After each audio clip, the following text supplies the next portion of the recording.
situarme entre únicos e impares, para cederme un lugar en su Parnaso, para darme un rinconcito en sus altares. Buen día, ¿qué tal? ¿Cómo están? ¿Cómo andan? Bienvenidos, bienvenidas al Pase, bienvenidos, bienvenidas al Destape. En la mañana del día previo a una votación clave, y aún así, todo el día de ayer, la oposición se dedicó a tener la discusión más autodestructiva, estúpida y dañina posible. Y la verdad es que a esta altura del partido, el problema más grande no es que nos pasamos un día entero discutiendo otra cosa entre nosotros, en vez de lo principal y contra quien hay que discutir. Ni siquiera es que todo esto termina abonando a la fragmentación electoral, que es parte del plan del gobierno y que necesita el gobierno para tener alguna chance de ganar elecciones en este contexto horripilante en el que vivimos, sino que volvió a quedar en evidencia, y creo, espero equivocarme, ojo, pero creo que quizás más que nunca en el último tiempo, el abismo que hay entre la dirigencia y la sociedad. Y la sociedad, incluso aquellos que miran a esa dirigencia esperando algo. No digo los no politizados, no digo los que están pensando distinto, sino los que están buscando esa representación. Ayer vi, lamentablemente, a diputados nacionales y provinciales, a dirigentes con otros niveles de responsabilidad, insultando en las redes a gente que los votó para que estén donde están ahora, y a las que van a tener que ir a pedirle el voto dentro de un año y piquito. Algo absolutamente irresponsable, patético, pero además la muestra de que están haciendo mal su laburo. Y eso es lo más importante. Porque un político que se enoja con sus electores, que se enoja con la sociedad cuando la sociedad le está marcando algo, es un mal político. No porque la sociedad tenga siempre razón. Yo no soy de los que creen que el pueblo nunca se equivoca ni nada por el estilo.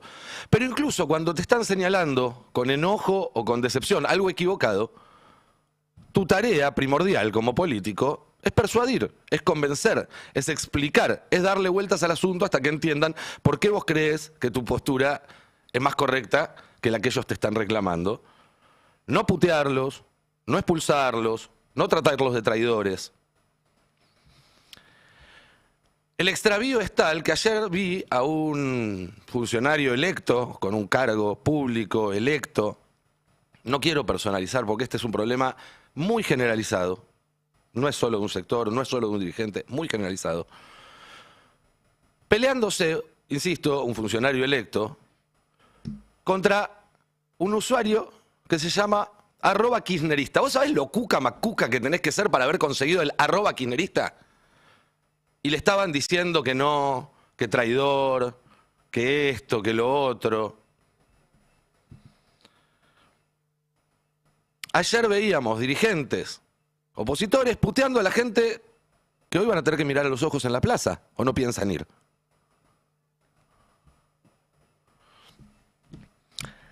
E insisto, no voy a entrar a discutir la cuestión de fondo porque ese es parte del problema. No podemos estar discutiendo durante más de un día ese asunto. Y porque además la discusión cae en una falsa dicotomía. Sí, la senadora debería poder votar. Sí, la indignación y el enojo de mucha gente por cómo se manejó el asunto son genuinos. Podemos discutir en otro momento con razón, sin razón, son genuinos. Y ese es un problema para el dirigente. El problema, me parece a mí, es cuando la discusión se lleva de tal manera que hace parecer incompatible ambas posiciones. Porque es la propia dirigencia, no los boludos con Twitter, no los trolls, no, diputados, senadores, dirigentes, funcionarios públicos, que reaccionan a cada cuestionamiento como si fuera un ataque personal, una traición. Digo, ya era un montón cuando le dedicaban a Ariel Jalad los mismos epítetos que hace 10 años le dedicaban a Mañeto. Pero ahora se lo dicen directamente a los tipos a los que tienen que ir a pedirles el voto, ni siquiera a un comunicador, a un periodista cuyas responsabilidades son altas, pero mucho menores que las de cualquier funcionario público. El problema es el victimismo constante como única forma de hacer política. El síndrome de perrito chico permanente. Yo ya lo expliqué muchas veces del meme, perrito chico, perrito grande. El peronismo muchas décadas era el perrito grande de la política argentina. Era el partido del orden, el del poder, el que se encargaba de acomodar las cosas cuando se iba todo al carajo. Y ahora es el perrito chico que todo le da ansiedad. Y esa es la inversión exacta de aquello de primero la patria, después el movimiento y por último las personas. Ahora es algo así como primero el dirigente, después la militancia y por último la sociedad, la comunidad, la gente de a pie, los laburantes. Y eso lleva a que buena parte de la dirigencia política se rodee de gente a la que valoran más por su fidelidad, por su sobreactuación, por convenencias y pactos entre cúpulas, que por su idoneidad. Y la falta de asesores idóneos no solamente dificulta que hagan bien su trabajo, sino que además hace que hagan papelones como los que pasaron ayer. Y quiero ser recontra claro, antes de que recorten y demás. Esta actitud, hoy la veo en todos los espacios de la oposición. En todos. No veo a nadie que esté construyendo algo distinto y desde una lógica diferente. Y lo digo con un profundo dolor. Nada me gustaría más que apareciera esa opción. Creo que es algo en lo que coincidimos todos. Pero no, unos andan cazando traidores, otros discutiendo si está bien o mal que reelija un intendente, otros que se juntan con Thiel y no pueden dar una explicación coherente después de 3 meses de qué pasó en esa reunión, otros no hablan del 10 de diciembre de 2023, otros encabezan el movimiento obrero en su momento más desmovilizado en décadas. Digo, no hay nadie que pueda señalar con el dedo al de al lado, y sin embargo señalar con el dedo al de al lado parece haberse convertido en el deporte favorito, en el peronismo y aledaños en estos tiempos. Y si se pierde una elección después del mandato desastroso que está haciendo Milei,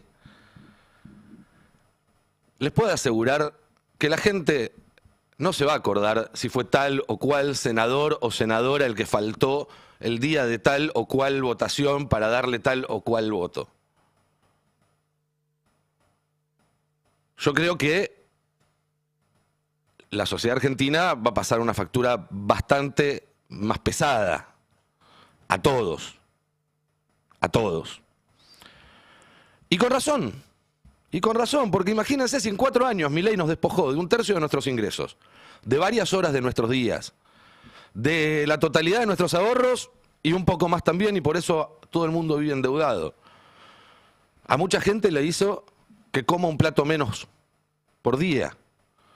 Destruyó más de 300.000 empleos, 25.000 empresas, desarmó el programa nuclear, no tenemos ya un sistema científico funcional, los jubilados no tienen remedios, los laburantes ya, los pocos derechos que le quedaban, se fueron con la reforma, la soberanía de nuestros datos, ni nos vimos, los recursos se están yendo. Ahora quieren también ceder directamente porciones de nuestro territorio más valioso. ¿Qué va a quedar en el 2031? ¿Qué vamos a tener que defender o prometer defender si perdemos la elección del año que viene? ¿Qué puede quedar de la Argentina después de 8 años de esto? Miren, ayer pasó algo histórico. Brasil, el principal socio de la Argentina a lo largo de su historia, principal socio comercial el día de hoy, retiró a su embajador, le pidió también al embajador argentino en Brasil que se vaya, tómatelas, redujo la relación bilateral al menor nivel, no sé si de la historia, pero por lo menos en muchísimas décadas.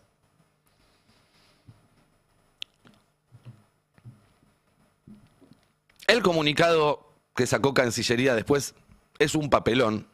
Es un verdadero papelón. Parecía difícil superar algunas gestiones en el Ministerio de Relaciones Exteriores en términos de negatividad, ¿no? Tuvimos una ministra que decía que todos los chinos eran iguales y sin embargo lo de Kirchner está rompiendo todos los récords. El argumento del gobierno que está en esta nota, y lo repitió después Patricia Bullrich y algún otro vocero más, es, bueno, hubo muchas polémicas en los últimos años y eso nunca afectó la relación diplomática. Acá es Brasil el que está sobrereaccionando. Yo me pregunto a lo largo de la historia cuántas veces vino un presidente de Brasil a la Argentina a decir cosas como esta. Che, los micrófonos estos, ¿quién los mandó a tocar? ¿El ladrón? El kirchnerismo, es decir, la versión argentina de el presidiario, ¿sí? El kirchnerismo había devorado casi todos los stocks a su alcance. Para colmo, la basura calva no me permitió visitar a mi amigo injustamente encarcelado. Y en Argentina tenemos como factor económico lo que llamamos el riesgo Cuca. Acá en Brasil hoy tienen el riesgo Lula y se refleja claramente en el mercado accionario. Bueno, está claro que la reacción de Brasil es la reacción lógica ante una agresión como esta y es lo que hubiera hecho cualquier otro país que hubiera recibido este tipo de tratamiento, que no se parece en nada ni a la vez que Lula vino a visitar a Cristina, ni a la vez que Alberto fue a visitar a Lula, ni siquiera a las veces que Milei recibió a algún Bolsonaro acá sin hacer ese tipo de declaraciones que, por otra parte, según coinciden la mayoría de las grandes encuestadoras brasileñas, le hizo un enorme favor a Lula. Dicho sea de paso. Pero también es importante marcar en este contexto que Lula no rompe las relaciones con la Argentina. Lula entiende muy bien lo que implica ese vínculo, mucho mejor que Milei. Pero no rompe las relaciones porque se haya ofendido por un insulto, como decían algunos supuestos analistas en las últimas horas. No. Está muy claro que Lula tomó esta decisión en el marco de otras decisiones que tienen que ver con no permitir el ingreso de ciertos diplomáticos norteamericanos en Brasil, de no designar ciertos cargos de diplomáticos brasileños en Estados Unidos, en que Lula tiene muy claro que está siendo objeto de una campaña, de un intento de injerencia de Estados Unidos para evitar que gane las elecciones del año que viene, o mejor dicho, para evitar que asuma un nuevo mandato, independientemente de cuál sea el resultado de las elecciones, y que Milei es una herramienta de Trump en esa campaña, en esa tarea. Muy brevemente quiero recordarles, porque es un episodio que pasó un poco desapercibido, que cuando Trump ya había ganado las elecciones en noviembre del 2024, pero todavía no había asumido, él gana el 11 de noviembre, si no me equivoco, 12 del 24, asume el 20 de enero del 25, y en el interín hubo una reunión del G20 en Río de Janeiro. Claro, el representante de Estados Unidos en esa reunión era el representante del gobierno de Biden, que todavía estaba a cargo de la Casa Blanca. Durante esa reunión, Milei estaba en Mar-a-Lago, en Miami, en la residencia de Trump, y desde ahí le daba indicaciones a los diplomáticos argentinos que llevaban meses trabajando, porque estas cumbres se llegan con meses de preparación y de consensos, y le daba órdenes para que deshicieran todo el trabajo que habían hecho previamente y metieran piedras en el camino para que no se pudiera llegar a una declaración conjunta que iba en el sentido contrario a lo que Trump quería. Es decir, está usando a Milei no por los intereses de Argentina, sino por los intereses de Donald Trump. Bueno, acá está pasando de nuevo lo mismo. Milei es una herramienta de Trump para interferir en las elecciones brasileñas, para impedir que Lula siga gobernando Brasil. Y Lula esto lo tiene muy en claro, y la medida que tomó, histórica, inédita, sin precedentes, tiene que ver con esto y no con que le ofenda o no un insulto, porque Milei además lo viene insultando desde hace muchísimo tiempo. Pero miren lo que decía Lula el otro día en un acto. Mientras yo viva, la extrema derecha no volverá a gobernar este país. Y voy a decir más. Que venga a ayudarles quien quiera. Si quiere venir Trump, que venga. Si quiere venir Milei, que venga. Que venga quien quiera. Yo no quiero ayuda del exterior. La única ayuda que quiero es la ayuda del pueblo brasileño para que podamos mantener la democracia en este país.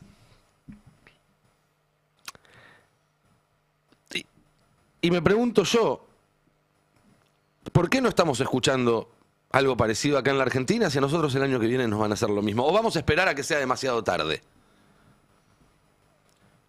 A eso me refiero cuando digo que da mucha bronca ver a una dirigencia tan perdida. Porque no solamente está perdida respecto a las necesidades de la sociedad hoy, a la gente endeudada, a la gente que no llega a comer 2 veces por día, sino que está perdida respecto a su propio futuro. Y a lo que va a tener que enfrentar el año que viene si quieren mantener ese lugar de privilegio que tienen hoy como parte de la dirigencia política de un país, que es un lugar de privilegio, hay que decirlo. Un lugar de privilegio que si se honra correctamente es una carga también, y es un privilegio que se transforma además en un honor, pero que es un lugar de privilegio. La campaña sigue, no quiero entrar en demasiados detalles, pero se comprobó, un periodista brasileño comprobó que el consulado de Estados Unidos en San Pablo organiza reuniones de influencers de ultraderecha. De nuevo, acá está pasando lo mismo. Acá está pasando lo mismo. Ayer, por otra parte, Petro, que le quedan 72 horas antes de entregar el poder en Colombia, volvió a denunciar fraude en las elecciones.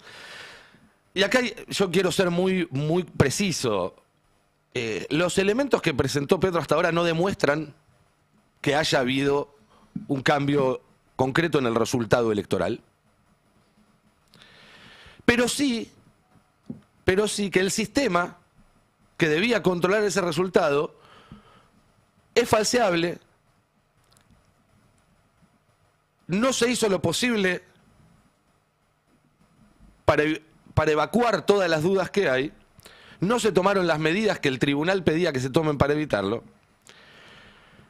Por ejemplo, desde el año 2018, que el Consejo de Estado le reclama al Tribunal Electoral que adquiera software propio del Estado con trazabilidad completa, y en vez de eso, esto está tercerizado en compañías privadas.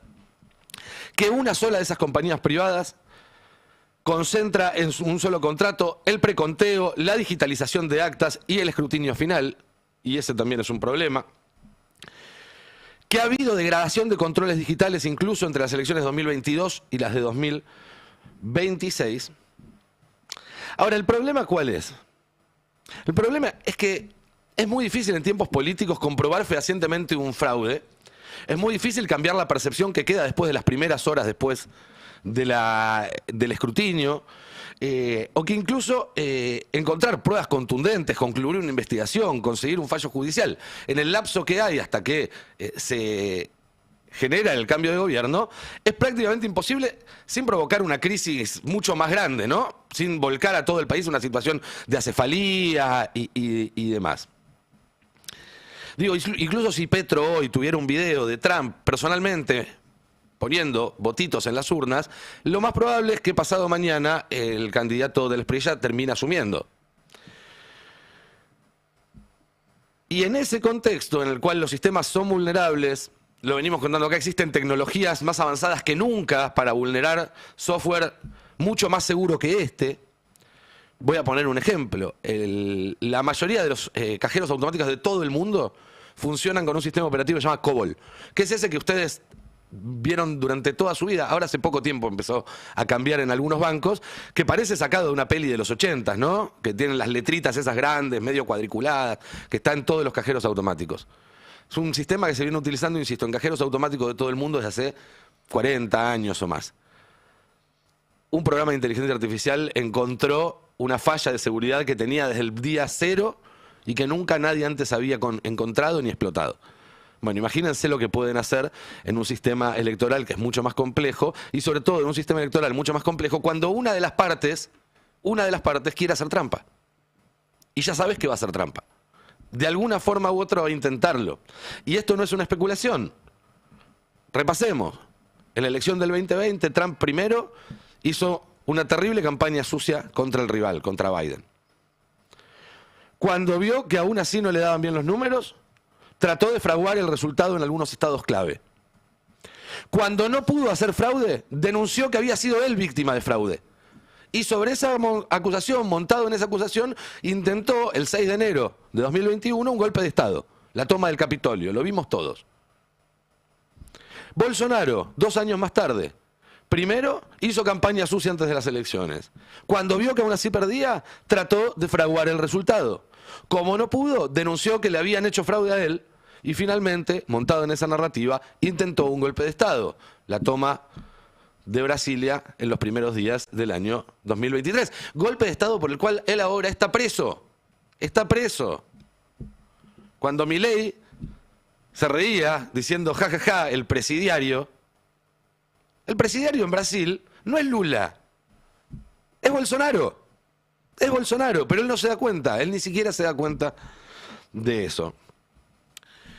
Y para terminar y conversar con la mesa, sobre todo de lo que va a pasar mañana, que es lo importante, pero también de que lo que va a pasar mañana en realidad es importante porque es un tema que permite resumir en un solo punto un montón de debates mucho más grandes y más importantes que estamos teniendo ahora sobre nuestro pasado, presente y futuro. Digo, ante esta perspectiva, y yo creo que no podemos esperar que Milei se comporte distinto a lo que se comportan Lula a lo que se comportan Trump y Bolsonaro, porque él todos los días dice que son sus amigos, que los admira, que los banca. No hace ningún tipo de crítica sobre esa faceta en particular de sus carreras, como si se pudiera aislar esa faceta de todo lo demás.